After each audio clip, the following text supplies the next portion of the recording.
How's it going, guys? Been a minute since I did an update. Just been so busy. Like, you got to work harder than ever just to keep up now.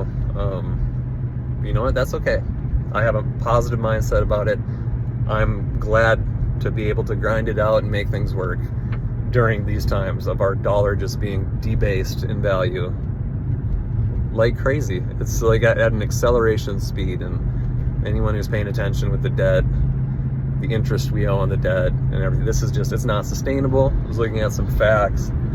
I was asking Chad how long a currency usually lasts before it hyperinflates once they get off a type of gold standard or something that backs the dollar, something that's actual physical, tangible, and like has value, like gold and silver. And we got off the gold standard in 1971, so 54 years ago when Nixon did that. But the average lifespan of a currency that loses its, precious metals or gold-backed status, I think it was 27 years. 27 years.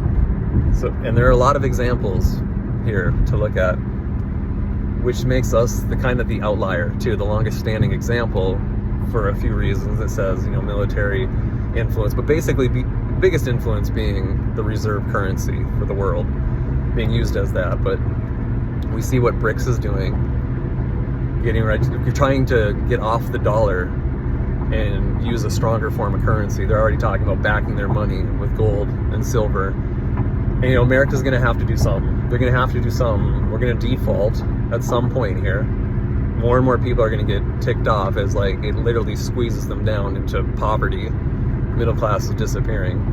But what are they gonna do with all that debt? And that there's my best guess is there's going to be some kind of soft collapse that just kind of forgives a lot of debt and moves it on into the digital finance realm, more digital finance of cryptocurrencies, and going back to being backed by something like gold and silver, backing our paper money again.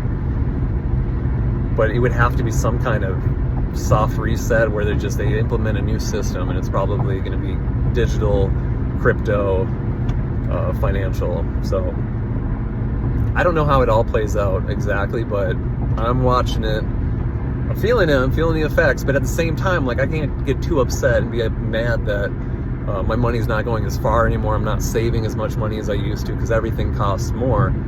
Why would I want to even live in a system like this in the first place that just makes debt slaves out of us? I want a different form of currency that's more fair and just, with a hard, for crypto, for example, a hard cap on the supply.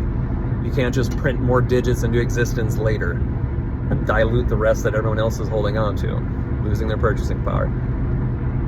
This could be a very good thing, and honestly, it's gonna have to happen at some point. So that's just my little update for now. If anybody has any thoughts or wants to spitball off of that, hit up the comment section. All right, take care. Peace.